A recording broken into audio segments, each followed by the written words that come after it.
अस्सलाम वालेकुम क्लास। आज का जो हमारा टॉपिक है वो है पीरियोडिसिटी ऑफ एलिमेंट्स यूनिट 4। सबसे पहले पीरियोडिसिटी ऑफ एलिमेंट्स में हिस्ट्री क्या थी, किन बेसिस पर एलिमेंट्स को अरेंज किया गया पीरियोडिक टेबल में। Search for a classification. Previously ये कंसिडर किया जाता था कि जितने भी एलिमेंट्स हैं पीरियोडिक टेबल में उनकी क्लासिफिकेशन को उनके एटॉमिक मासेस की बेसिस पर अरेंज किया गया था। फिज़िकल प्रॉपर्टीज़ और केमिकल प्रॉपर्टीज़ एटॉमिक मासेस पर डिपेंड करती थी। सबसे पहले ये समझा जाता था। अभी जो मैं डोब्रीनियर्स, लोथरमेयर्स क्लासिफिकेशन, न्यूलैंड्स लॉ ऑफ एक्टेव पढ़ाऊंगी, इन सब की बेसिस जो होगी वो एटॉमिक मासेस या फिर एटॉमिक वेट की बेस पर होगी, क्योंकि इन्होंने ये जितने भी साइंटिस्ट थे इन्होंने ये कंसिडर किया कि एलिमेंट्स की जो प्रॉपर्टीज़ हैं फिज़िकल और केमिकल प्रॉपर्टीज़ वो एटॉमिक मास पे डिपेंड करती हैं। But recently complete classification has been made जो कि बेस करती थी एटॉमिक नंबर ऑफ एलिमेंट्स पर instead of their atomic masses.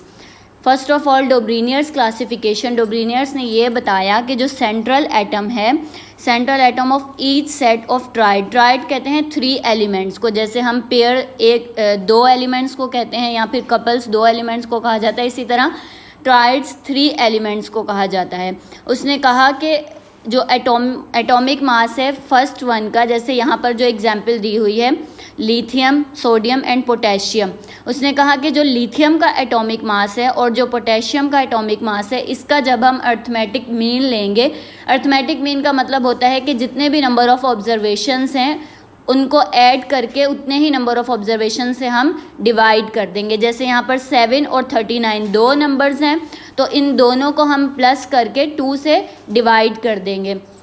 अगर 3 नंबर्स होते तो तीनों को ऐड करके 3 से डिवाइड करते। इस तरह अर्थमेटिक मीन लिया जाता है। तो उसने कहा कि जो पहले एलिमेंट का एटॉमिक मास है और जो थर्ड एलिमेंट का एटॉमिक मास है, जब हम इन दोनों को ऐड करेंगे 7 + 39 को ऐड करके 2 से डिवाइड करेंगे, तो जो हमारे पास आंसर आएगा 23, वो एटॉमिक मास होगा बीच वाले एलिमेंट का। बीच वाला एलिमेंट कौन सा है? सोडियम। ठीक है। जब हम 7 को और 39 को ऐड करके 2 से डिवाइड करेंगे तो जो हमारे पास आंसर आएगा वो एटॉमिक मास होगा बीच वाले एलिमेंट का, जो कि सोडियम है। तो डोब्रीनियर्स ने ये क्लासिफिकेशन दी। इसने एक और एग्जाम्पल दी क्लोरीन, ब्रोमीन और आयोडीन की। इसमें भी इसने यही बताया कि 35.5 को अगर ऐड करेंगे 126.5 में तो जो आंसर आएगा डिवाइड करके 2 से वो 81 होगा, और 81 ब्रोमीन का एटॉमिक मास है। इसकी क्लासिफिकेशन इसलिए भी फेल हो गई क्योंकि ये एक्सटेंड ज़्यादा नहीं हुआ, क्योंकि जो एलिमेंट्स थे वो सिर्फ ये वाली जो एग्जांपल थी वो कुछ एलिमेंट्स पे अप्लाई की जा सकती थी। सब एलिमेंट्स पे, हर ग्रुप के एलिमेंट्स पे ये जो है चीज़ अप्लाई नहीं की जाती थी। ट्राइड जो है मतलब कि 3 एलिमेंट्स लेके उनका फिर अर्थमेटिक मीन लेके जो एटॉमिक मास बीच वाले का निकाला जाता था, वो ये वाली चीज़ हर किसी पे अप्लाई नहीं हो सकती थी। इसलिए ये जो क्लासिफिकेशन है वो ज़्यादा एक्सटेंड नहीं हुई।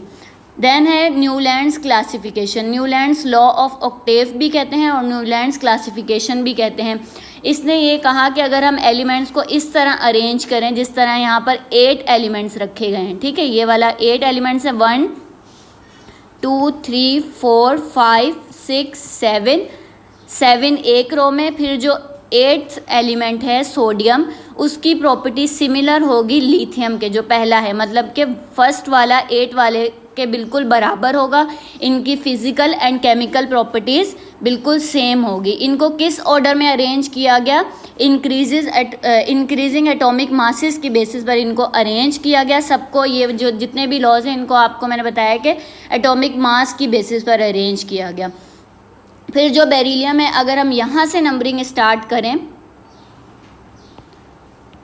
बेरिलियम को फर्स्ट कंसिडर करें, देन बोरॉन 2 3 4 5 6 7 8।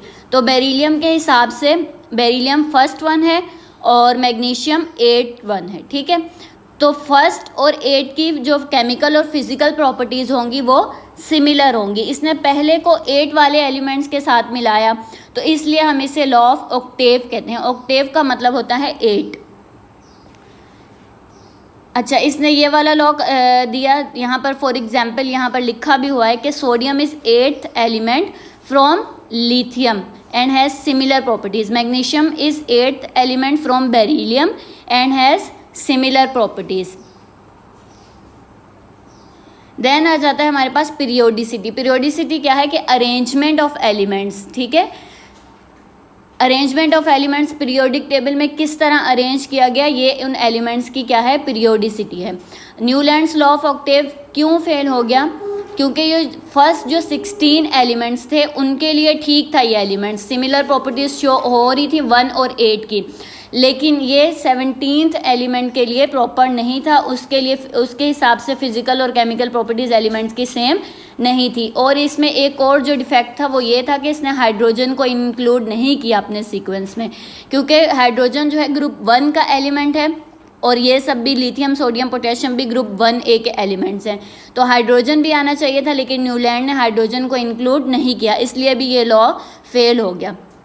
देन है लोथरमेयर्स क्लासिफिकेशन. लोथरमेयर ने भी एटॉमिक मासेस की बेसिस पर क्लासिफिकेशन की एलिमेंट्स की. ठीक है, लेकिन इसने सबसे पहले जो है एलिमेंट्स को अरेंज किया 9 वर्टिकल कॉलम्स में और ग्रुप्स को अरेंज किया 1 to 9 एलिमेंट्स में. ठीक है, 9 ग्रुप्स में अरेंज किया एलिमेंट्स को.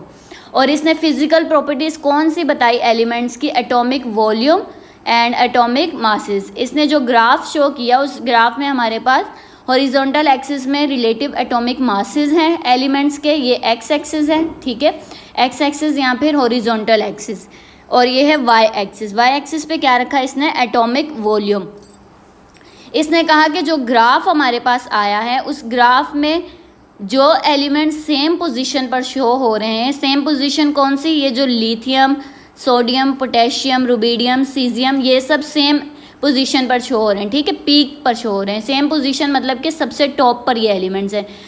तो जो एलिमेंट सेम पोजीशन पर शो हो रहे हैं इनकी केमिकल और फिजिकल प्रॉपर्टीज़ क्या होंगी, एक जैसी होंगी. फिर इसने कहा कि इसके बाद जो नीचे वाले एलिमेंट्स हैं जैसे बेरिलियम फ्लोरीन क्लोरीन ब्रोमीन, ये अल्कली मेटल्स के बाद शो हो रहे हैं सेम पोजीशन पर, इनकी केमिकल और फिजिकल